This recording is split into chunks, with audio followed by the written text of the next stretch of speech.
요한복음 강해 95번째 시간입니다. 지난 주일은 하나님이신 예수님 이런 제목으로 말씀을 드렸습니다. 우리 기독교는 예수님을 믿는 종교이기에 예수님에 대한 신앙만 바르게 가지고 있으면 흔들리지 않고 끝까지 믿음을 지키는 자가 될 수 있습니다. 그러면 예수님은 누구신가?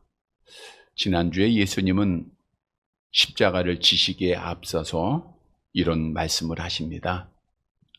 나를 믿는 자는 나를 믿는 것이 아니고 나를 보내신 이를 믿는 것이다. 나를 보는 자는 나를 보내신 자 하나님을 보는 것이다. 즉 예수님은 스스로 내가 하나님이시다 라고 말씀하셨습니다. 다시 말하면 예수님은 그리스도시며 바로 하나님이 되십니다. 그러면 하나님이신 예수님은 이 땅에 왜 오셨습니까? 어둠에 있는 하나님의 택한 자들을 구원하기 위해서 오셨다라고 말씀하셨습니다. 따라서 예수님의 말씀은 하나님의 말씀이기에 그 말씀을 믿지 않는 자는 심판을 받게 될 것이고 말씀을 믿는 자는 영생을 얻게 될 것을 약속하셨습니다. 주셨던 말씀을 기억하고 예수님의 말씀이 하나님의 말씀임을 알고 예수께서 그리스도요 하나님이심을 다시 한번 확신하고 하나님께서 약속하신 영생을 소망하면서 끝까지 믿음을 지키는, 그래서 하나님 앞에 복을 받는 사랑하는 성도들이 되시기를 다시 한번 주님의 이름으로 간절히 바랍니다. 여러분, 사람들이 죽으면 어떤 표현을 하죠? 돌아가셨다 이렇게 표현을 해요. 돌아가셨다. 물론 다른 종교에서도 같은 의미의 표현을 합니다. 윤회한다, 조상에게 갔어, 흙으로 갔어. 돌아갔다라고 하는 이 말을 잘 보면 없어졌다는 뜻은 아닙니다. 그러니까 돌아갔다고 하는 그 말은 맞는 말이에요. 그런데 다른 종교에서는 정확한 답을 주고 있지는 못합니다. 성경에서는 분명히 사람이 죽으면 하나님께로 돌아감을 말씀하고 있습니다. 하나님께로부터 왔기 때문에 하나님께로부터 돌아가야 되는 거예요. 그래서 사람이 지금 죽으면 육체는 흙으로 가지만 그의 영혼은 하나님께로 돌아가 심판받아 예수를 믿는 자의 영혼은 어디 가요? 천국 가고 믿지 않는 자의 영혼은 어디 가요? 지옥으로 가게 돼 있는 거예요. 거기서 그치는 게 아니라 예수님이 약속대로 이 땅에 다시 오시는 그날 흙으로 갔던 육체도 부활하여서 예수를 믿었던 육체는 천국에서 영생하고 믿지 않는 육체는 심판받아 지옥에서 영원한 벌을 받게 되는 것이죠. 어떻든 이 땅에 있는 모든 사람들은 죽으면 없어지는 것이 아니라 죽음 이후에 영원한 삶을 누구나 다 믿고 있다는 거예요. 그래서 사람들은 내가 죽는다는 것과 죽음 후에 영원한 삶, 즉 천국과 지옥을 다 믿고 있는 거예요. 그래서 사람들에게 죽어서 좋은 곳에 가셨을 거예요 라고 하면 위로를 받게 되는 거 아닙니까? 왜냐하면 하나님께서 모든 사람들에게 영혼을 사모하는 마음을 주셨기 때문이다 라고 성경이 말씀하고 있기 때문이죠. 우리 전도서 3장 12절 말씀 함께 봅니다. 사람들에게는 영혼을 사모하는 마음을 주셨느니라.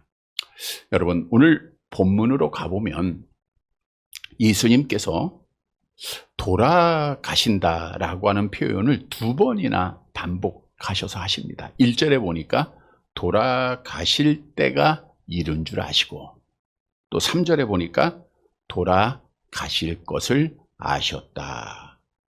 돌아가실 때가 이른 줄 아셨다라는 것은 무슨 의미예요? 예수님께서 죽을 때가 이른 줄 아셨다.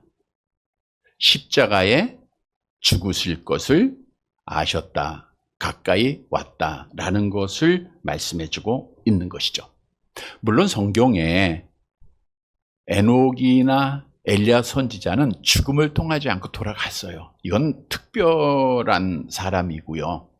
대부분 통상적으로는 죽음을 통해서 돌아가는 겁니다. 따라서 예수님께서도 돌아가신다, 돌아가는 걸 아셨다라는 것은 죽음의 순간이 가까이 왔다라는 거예요. 오늘 본문의 말씀은 따라서 예수님이 돌아가실 것을 아시고 마지막 죽음을 앞두고 하신 말씀, 하신 행동을 기록하고 있는 겁니다. 여러분, 우리는 반드시 하나님 앞에 돌아가게 돼 있습니다. 암송합니다. 히브리서 9장 27절, 한 번 죽는 것은 사람에게 정한 것이요 그 후에는 심판이 있으리니. 사실 이 사실을 모르는 사람은 있어요, 없어요? 없습니다. 아, 내가 죽을 거야, 이건 모르는 사람 없어요. 그런데 알고 있음에도 불구하고 이건 나하고는 거리가 조금은 있겠지, 오래 살았음에도 불구하고 오늘은 아니겠지. 그래서 죽음에 대한 하나님 앞에 돌아가야 할 그 시간을 준비를 해야 되는데 준비하지 않았다가 갑자기 닥치는, 여러분, 준비하지 않았다가 갑자기 닥치면 마치 신랑이 올 것을 알면서도 준비하지 않았다가 갑자기 신랑이 올 때 천국문이 닫힌 것처럼 준비하지 않은 자는 천국문이 닫혀버리는 거예요. 그래서 돌아갈 것을 아는 자는 준비를 해야 됩니다.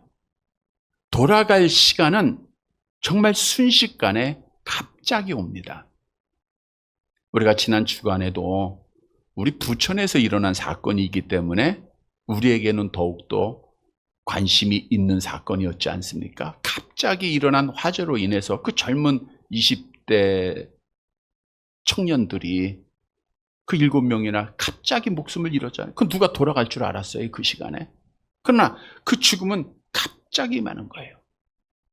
그래서 돌아갈 시간을 어느 누구도 잊지 말고 항상 우리는 준비를 해야 됩니다. 성경도 우리에게 명하고 있죠. 전도서 12장 7절 함께 봅니다. 흙은 여전히 땅으로 돌아가고 영은 그것을 주신 하나님께로 돌아가기 전에 뭐하라? 기억하라, 준비하라는 거예요. 여러분, 오늘 본문의 말씀은 예수님께서 돌아가실 것을 아시고 죽을 것을 아시고 어떻게 했는가를 말씀해 주고 있어요.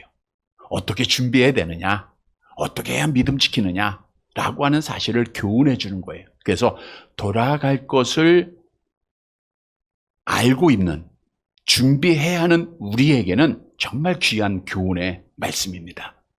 그래서 오늘 말씀을 잘 듣고 돌아갈 것을 아는 자들로서 잘 준비하고 우리가 잘 말씀의 교훈을 얻어서 끝까지 믿음을 지켜서 우리가 잘 정말 하나님 앞에 돌아가서 하나님 앞에 바로 설 수 있는 사랑하는 성도들이 되시기를 간절히 바랍니다.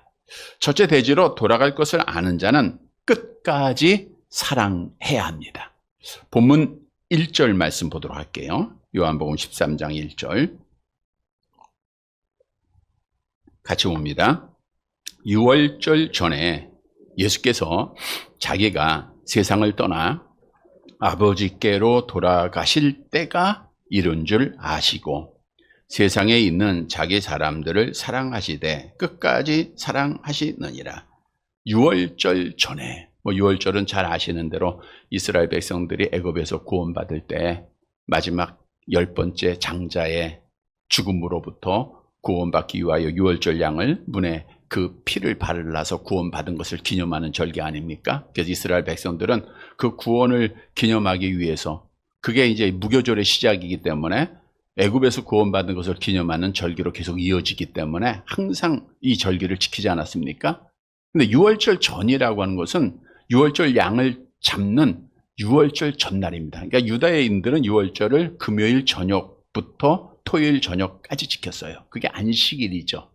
근데 전날이니까 언제예요? 목요일 저녁을 말하고 있는 거예요. 목요일 저녁. 목요일 저녁에. 자, 우리 예수님이 언제 십자가에 죽으셨죠? 금요일 정오에 이제 해가 떠 있을 시간에, 정오부터 오후 3시, 지금으로 시간으로 말하면 이제 해가 어두워졌죠. 금요일 날에 죽으시게 됩니다.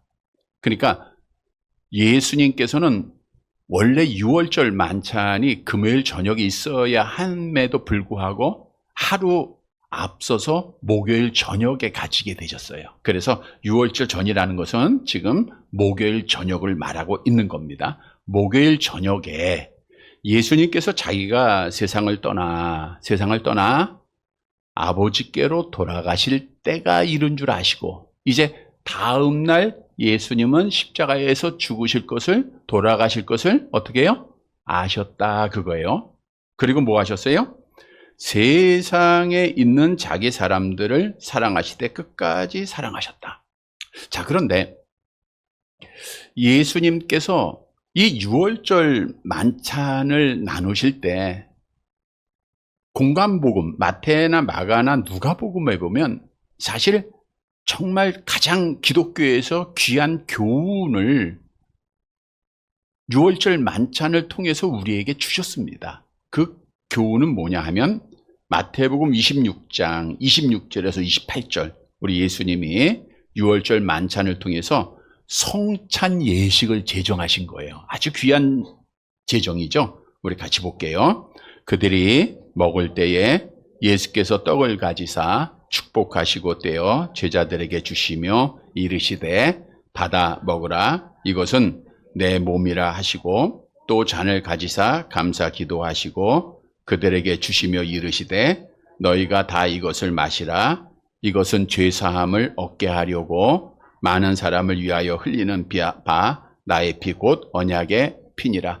예수님이 이때 제정하셨기 때문에 지금도 우리가, 우리 고린도서에 기록한 대로 예수님이 오실 때까지 우리가 지금 교회에서 지금 성찬 예식을 지금 행하고 있지 않습니까? 근데 요한은 이런 걸 기록을 안 했어요. 중복을 피하기 위해서 그냥 예수님이 돌아가시기 전에 하신 말씀, 하신 행동만을 기록을 했습니다.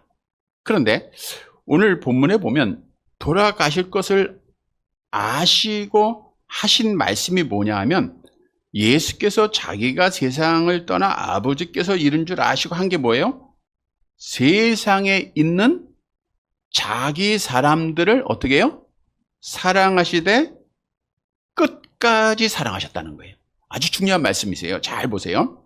세상에 있는 모든 사람들을 끝까지 사랑하셨다, 이 말씀이 아니에요. 그러니까 우리 예수님이 이 땅에 오신 것이 세상의 모든 사람을 위해서 오신 것이 아닙니다. 이 세상 모든 사람을 사랑한 게 아니에요. 세상에 있는 어떤 사람이에요? 자기 사람들이에요. 여기서 자기 사람이라는 것은 자기에게 속한 사람들, 하나님 아버지께서 창세전에 선택하시고 자기에게 맡겨준 사람들, 그러니까 하나님 앞에 택함 받은 사람들을 말하고 있는 거예요. 그 택함 받은 사람들을 어떻게 사랑하셨어요? 끝까지 사랑하셨다는 거예요. 그래서 끝까지 사랑했다는 것은 영원히 사랑했다, 완전히 사랑했다, 충분히 사랑했다라는 거예요. 자, 이 말씀이 왜 중요하냐 하면은 예수님이 이제 죽을 걸 아세요.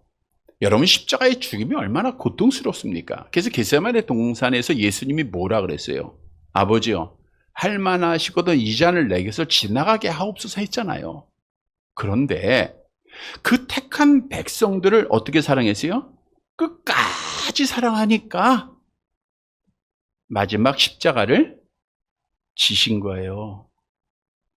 믿음을 지키신 거예요. 사역을 감당하신 거예요.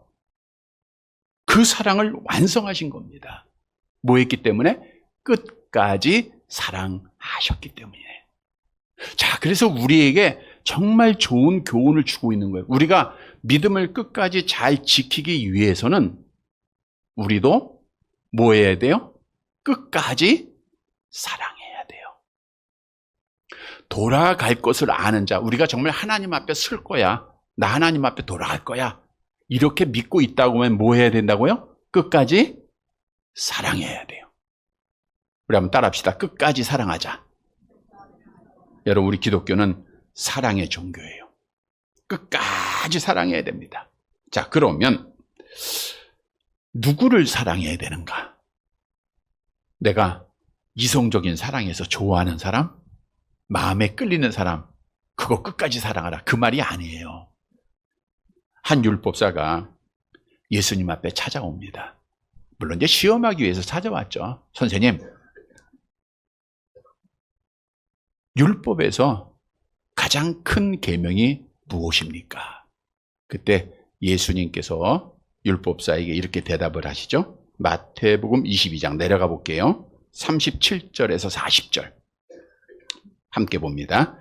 예수께서 이르시되 내 마음을 다하고 목숨을 다하여 뜻을 다하여 주 너의 하나님을 사랑하라 하셨으니 이것이 크고 첫째 되는 계명이요 둘째도 그와 같으니 내 이웃을 내 자신과 같이 사랑하라 하셨으니 이 두 계명이 온 율법과 선지자의 강령이니라.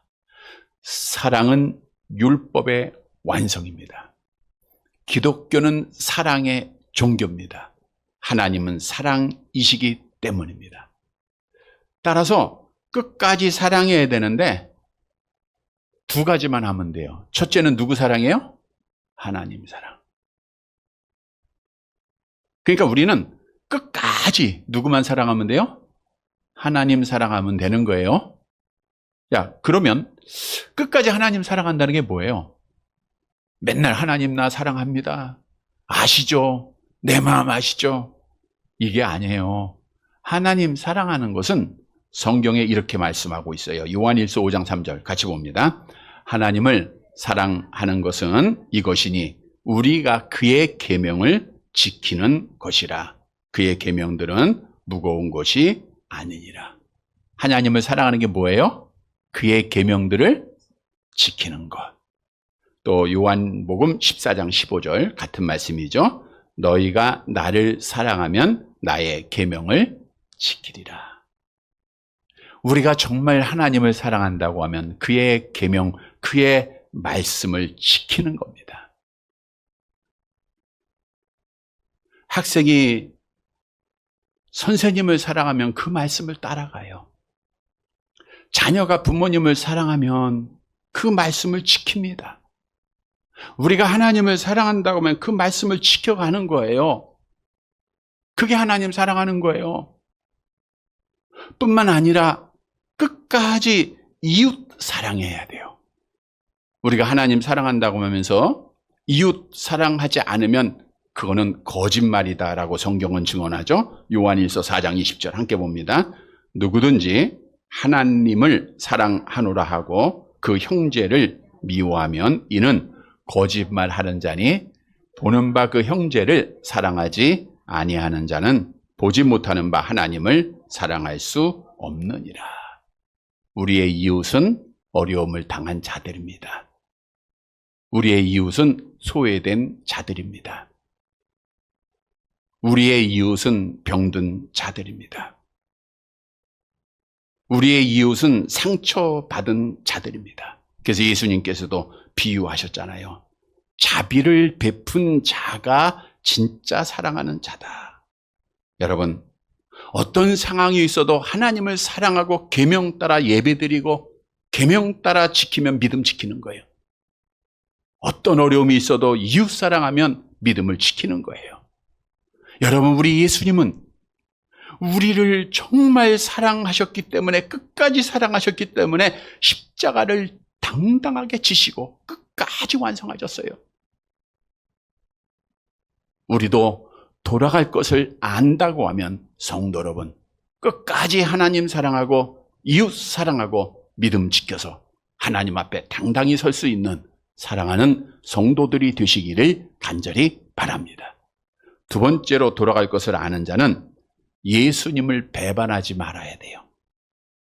아무리 열심히 예수님 따라가고 아무리 오랫동안 예수를 믿었다 할지라도 예수님 배반하면 하나님 앞에 서요 못 서요? 못 서는 거예요. 본문 2절 말씀 봅니다. 같이 봅니다.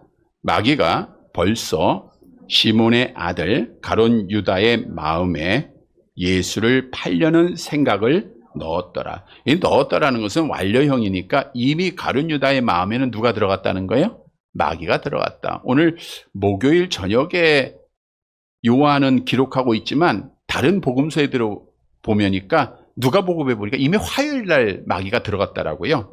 누가복음 22장 3절. 이건 화요일에 있던 사건입니다. 같이 봅니다. 열둘 중에 하나인 가룟인이라 부르는 유다에게 사탄이 들어가니. 그러니까 가룟 유다의 마음에는 사탄이 들어갔어요. 마귀가 들어가니까 누구의 지배를 받아요? 마귀의 지배를 받고 마귀가 시키는 대로 하는 거예요. 그러다 보니까 3년 동안이나 따라다녔던 선생 예수님을 배반하고 믿음을 지키지 못하고 대제사장에게 찾아가서 은 30에 선생님을 팔아먹게 된 거예요. 그래서 가룟 유다는 망한 자가 됐어요. 믿음을 지키지 못한 자가 됐어요. 예수님을 배반한 자가 된 거예요. 여러분, 우리에게 주는 교훈입니다. 예수님 배반하면 망하는 거예요. 여러분, 오늘날 우리 주위에도 끝까지 믿음을 지키지 못하고 예수님을 배반하고 떠나는 자들이 얼마나 많이 있습니까? 목사요, 장로요, 권사요, 평생 예수를 믿었다가 끝까지 믿음 지키지 못하는 자들, 이거 헛된 삶 아닙니까? 가룟 유다는 예수님의 제자였어요. 그래서 하나님 앞에 돌아갈 것을 알았다고 하면 우리는 끝까지 예수님 배반하지 말고 믿음을 지키는 자가 돼야 되는 거예요. 그러면 예수님을 배반하지 않기 위해서는 어떻게 해야 할 것인가? 한 가지 답을 얻어야 돼요. 오늘 가룟 유다가 예수님을 배반한 이유가 있어요. 가룟 유다는 뭘 사랑했기 때문이죠? 돈 사랑해서 그래요. 마귀가요, 우리가 가지고 있는 틈을 찾아서 들어옵니다. 그래서 성경에는 마귀에게 뭘 보이지 말라 그래요? 틈을 보이지 말라 그러잖아요. 우리가 이 앞장에 요한복음 12장에서 가룟 유다가 했던 말을 기억해 보죠. 마리아라고 하는 여인이 예수님의 장사를 준비하면서 가장 귀한 향유를 예수님 앞에 부어드리지 않습니까? 그때 가룟 유다가 뭐라 그랬어요? 우리 다시 한번 볼까요? 요한복음 12장 4절에서 6절 같이 봅니다. 제자 중 하나로서 예수를 잡아줄 가룟 유다가 말하되 이 향유를 어찌하여 300데나리온에 팔아 가난한 자들에게 주지 아니하였느냐 하니, 이렇게 말함은 가난한 자들을 생각함이 아니요 그는 도둑이라 돈깨를 맡아 거기 넣는 것을 훔쳐감이라. 훔쳐감이라라는 원문은요, 계속해서 훔쳐갔다 그 뜻이거든요. 그러니까 돈깨를 맡으면서 계속해서 도둑질한 거예요. 그러니까 마귀가 가룟 유다 이놈 돈을 사랑하는구나, 틈이 보였던 거예요. 쉽게 공격을 하는 겁니다. 여러분, 돈을 사랑하는 자는요, 돈으로 유혹하면 쉽게 넘어옵니다. 무슨 일이든지 하는 거예요. 사람 죽이는 일 쉽게 합니다. 예수님까지 팔아먹잖아요. 오늘도 돈 때문에 사람 죽이는 일을 하잖아요. 이게 다 마귀가 하는 일들이에요. 그래서 내가 내 마음에 돈을 사랑하면 마귀에게 틈을 주는 거예요. 그래서 예수님께서도 말씀하잖아요. 마태복음 6장 24절 같이 봅니다. 한 사람이 두 주인을 섬기지 못할 것이니 혹 이를 미워하고 저를 사랑하거나 혹 이를 중히 여기고 저를 경히 여김이라. 너희가 하나님과 재물을 겸하여 섬기지 못하리라. 여러분, 재물의 지배를 받고 돈을 사랑하면 누구라도 하나님 앞에 믿음 못 지킵니다. 마귀의 틈을 주게 돼 있고 하나님 앞에 헌신하지 못하게 돼 있고 미혹받게 돼 있고 근심하게 돼 있고 결국 하나님 떠나는 거예요. 그래서 성경도 말씀하죠. 디모데전서 6장 내려가 볼게요. 9절 같이 봅니다. 부하려 하는 자들은 시험과 올무와 여러 가지 어리석고 해로운 욕심에 떨어지나니 곧 사람으로 파멸과 멸망에 빠지게 하는 것이라. 가롯 유다도 돌아갈 것 알았어요. 근데 깜빡한 거예요. 왜? 세상이 보이니까. 하나님 앞에 서는 걸 봐야 되는데 세상의 부귀영화가 보이는 거예요. 여러분, 돈이 보이고 아파트가 보이면요, 하나님 안 보입니다. 친구가 보이고요, 세상의 권세가 보이면 하나님이 점점 흐릿하게 보여요. 안 보인다는 거죠. 그러면 믿음 못 지키는 거예요.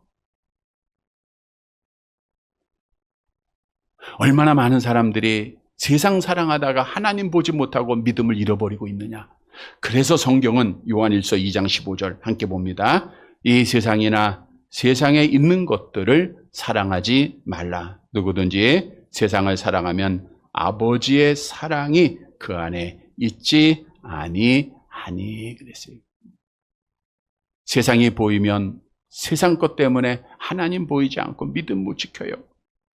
사도 바울이 성령을 받기 전에는 세상 것에 가득 찼던 자예요. 세상을 위해서 정말 열심히 달렸던 자입니다.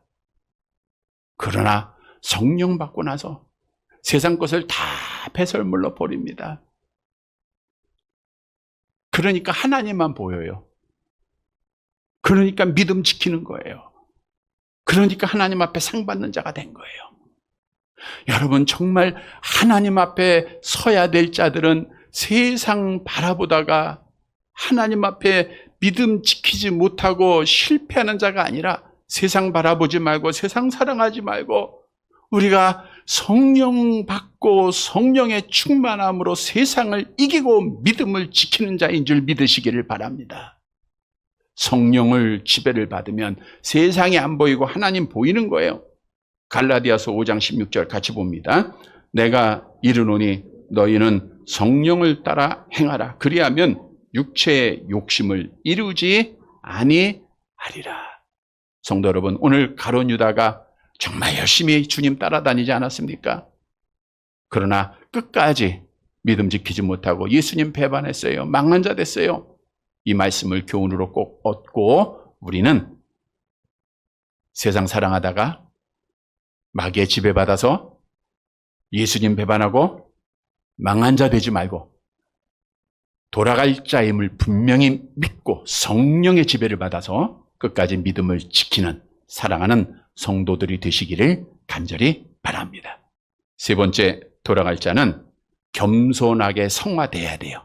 자, 본문 3절 말씀부터 빨리빨리 가야 되겠네요. 같이 봅니다. 저녁 먹는 중 예수는 아버지께서 모든 것을 자기 손에 맡기신 것과 또 자기가 하나님께로부터 오셨다가 하나님께로 돌아갈 것을 아시고, 저녁 먹는 중 6월절 만찬 나눈 겁니다. 아버지께서 모든 것을 자기 손에 맡기신 것, 아버지께서 모든 것을 예수님 앞에 주신 거예요. 또 자기가 아버지 하나님께로 오셨다가 아버지께로 돌아가는 거, 죽을 것 아셨다, 그 뜻이죠. 말씀드렸습니다. 자, 그러면 예수님은 돌아갈 것을 아시고 어떤 행동을 하셨는가, 아주 중요한 건데 4절과 5절 같이 봅니다. 저녁 잡수시던 자리에서 일어나 겉옷을 벗고 수건을 가져다가 허리에 두르시고 이에 대야에 물을 떠서 제자들의 발을 씻으시고 그 두르신 수건으로 닦기를 시작하여. 유명한 사건이죠. 예수님이 이제 저녁을 잡수시다가 겉옷을 벗고 수건을 허리에 동이시고 대야의 물을 또 제자들의 발을 씻기시는 거예요. 자, 팔레스타인 지역은 건조한 기후 조건에 사람들이 외출해서 돌아오면 종이 주인의 발을 씻깁니다. 그러니까 예수님이 지금 뭐가 된 거예요? 종이 되는 거예요. 자, 근데 여기서 우리가 봐야 돼요. 지금 제자들이 밖에서 들어올 때 예수님이 씻겨주신 거예요? 언제 씻긴 거예요? 다 들어와서 밥을 먹는 중이에요. 그때 예수님이 갑자기 제자들의 발을 씻기신 거예요. 왜 그랬느냐? 요한복음에서는 답을 못 찾아요. 누가복음에서 답을 찾습니다. 누가복음에 보면 예수님이 유월절 만찬을 나누실 때 십자가의 죽으심을 예언을 해요. 그때 제자들이 싸워요. 야, 하나님 나라 가면 예수님이 이제 하나님 나라 가신다 그랬잖아요. 그러니까 제자들이 야, 내가 오른편에 가야 돼. 아니야, 내가 가야 돼. 내가 가야 돼. 서로 높아지려고 싸우는 거예요. 누가복음 22장 24절 함께 봅니다. 또 그들 사이에서 그중 누가 크냐 하는 다툼이 나는 거예요. 다툼이. 그러니까 예수님이 볼 때는 어떻게 했어요? 답답하죠, 정말. 정말 답답했을 거예요. 이제 돌아갈 것을 아시고 나는 이제 지금 죽어야 돼. 근데 제자들은 서로 높아지게 해서 싸우는 거예요. 얼마나 답답하겠습니까? 그러니까 예수님이 식사하시다 마시고 그냥 제자들의 발을 하나하나 다 씻겨주시는 거예요. 그랬더니 베드로가 어떻게 하죠? 6절 같이 봅니다. 시몬 베드로에게 이르시니 베드로가 이르되 주여 주께서 내 발을 씻으시나이까. 그러니까 사실은 발은 누가 씻어야 돼요? 종이 씻는 거예요. 그러니까 선생님 예수가 자기의 발을 씻으러 하니까 당연히 이렇게 반응하는 거는 당연한 거죠. 베드로가 주여 어떻게 내 발을 씻으시겠습니까? 그때 예수님이 뭐라고 했냐면 7절 같이 봅니다. 예수께서 대답하여 이르시되 내가 하는 것을 내가 지금은 알지 못하나 이후에는 알리라. 지금은 모르지만 성령 받으면 알게 될 거다 그런 뜻이고요. 8절 같이 봅니다. 베드로가 이르되 내 발을 절대로 씻지 못하시리이다. 예수께서 대답하시되 내가 너를 씻어주지 아니하시면 내가 나와 상관이 없느니라. 그러니까 베드로는 알지 못하니까 베드로가 굉장히 감정적이에요. 그리고 굉장히 정의롭습니다. 선생님 내 발은 그러니까 다른 제자들의 발은 씻었던 것 같아요. 내 발은 절대 못 씻습니다. 그랬더니 예수님께서 아주 중요한 말씀을 하세요. 대답하시되 내가 너를 씻어주지 아니하면 내가 나와 상관이 없다. 여기서 상관이 없다라고 하는 뜻은 유산의 목도 가지지 못한다 뜻이에요. 그러니까 상관이 없다는 것은 너와 나는 아무 관계가 없어. 그러니까 너는 내 유산을 하나도 못 가져 그런 뜻이에요. 잘 보세요. 내가 내 발을 씻지 않으면 너는 나로부터 아무 관계가 없어. 나로부터 유산을 못 가져 그 뜻이에요. 자, 그러면 주님께서 주시는 유산이 뭐죠? 로마서 8장 17절 같이 봅니다. 자녀이면 또한 상속자 곧 하나님의 상속자요 그리스도와 함께한 상속자니 우리가 그와 함께 영광을 받게 하여 고난도 함께 받아야 할 것. 자, 유산이 뭐예요? 하나님의 나라란 말이에요. 그러니까 베드로도 그걸 알잖아. 발을 씻지 않아 주시면 상관이 없대. 그러니까 하나님과의 관계가 없으니까 유산을 못 받는데, 다시 말하면 그러니까 예수님께서 발을 씻겨준다고 하는 것은 뭘 상속받는 거예요? 하나님의 나라를 상속받는 거다. 그러니까 발을 씻겨주는 건 뭘 의미하느냐? 베드로전서 1장 18절 19절에 답을 줘요. 같이 볼게요. 너희가 알거니와 너희 조상이 물려준 헛된 행실에서 대속함을 받은 것은 은이나 금같이 없어질 것으로 된 것이 아니요 오직 흠없고 점없는 어린 양 같은 그리스도의 보배로운 피로. 그러니까 죄를 씻겨주는 것을 의미하는 거예요. 죄의 용서를 의미하는 거예요. 그래서 너희가 유산 받는 거야. 하나님의 몫을, 하나님의 나라를 몫으로 얻게 되는 거야 라는 거. 그거는 이제 깨달았던 것 같아, 베드로가. 그랬더니 베드로가 뭐라 그랬냐면 9절 같이 봅니다. 시몬 베드로가 이르되 주여 내 발뿐 아니라 손과 머리도 씻겨주세요. 그러니까 베드로가 깨닫고, 유산 많이 받아야 되잖아요. 예. 또 확실하게 받아야 되잖아요. 그러니까 발도 말고 다 씻어달라요. 손도 씻고 머리까지 다 목욕시켜달라는 거예요. 그랬더니 예수님이 뭐라고 대답하시죠? 10절 같이 봅니다. 예수께서 이르시되 이미 목욕한 자는 발밖에 씻을 필요가 없느니라. 온몸이 깨끗하니라. 너희가 깨끗하나 다는 아니니라 하시. 자, 여기서 중요한 말씀을 했어요. 예수께서 말씀하시되 이미 뭐한 자? 목욕한 자는. 자, 그러면 여기서 보세요. 베드로는 목욕을 했다는 거예요? 안 했다는 거예요? 했다는 거예요. 다른 제자들도 목욕했다는 거예요? 안 했다는 거예요? 했다는 거예요. 여기서 목욕했다는 것은 뭘 의미하죠? 세례받았다는 겁니다. 세례받았다는 건 뭐냐? 로마서 6장 4절 계속 볼게요. 그러므로 우리가 그의 죽으심을 합하여 세례를 받음으로 그와 함께 장사되었으니 이는 아버지의 영광으로 말미암아 그리스도를 죽은 자 가운데서 살리신 것 같이 우리로 또한 새 생명 가운데서 행하게. 그러니까 예수로부터 세례를 받았다는 것은 뭐 지금으로 말하면 이제 거듭났다, 중생됐다, 뭐 이것을 말하고 있는 거죠. 그러니까 너희가 세례를 받았으면 그 다음부터는 뭘만 씻으면 돼요?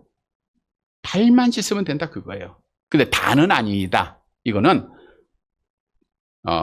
가룟 유다도 세례는 받았지만 다는 아니다. 가룟 유다는 아니다. 그래서 11절 같이 볼게요. 이는 자기를 팔 자가 누구인지 아심이라. 그러므로 다는 깨끗하지 아니하다 하니라. 자, 그래서 오늘 마지막 세 번째 대지에서 주신 교훈은 하나님께 돌아갈 자는 첫 번째 주신 두 가지 교훈이에요. 하나는 겸손해야 돼. 막 높아지려고 하지 말고 겸손해야 됩니다. 암송합니다. 교만은 패망의 선봉이요 거만한 마음은 넘어짐에.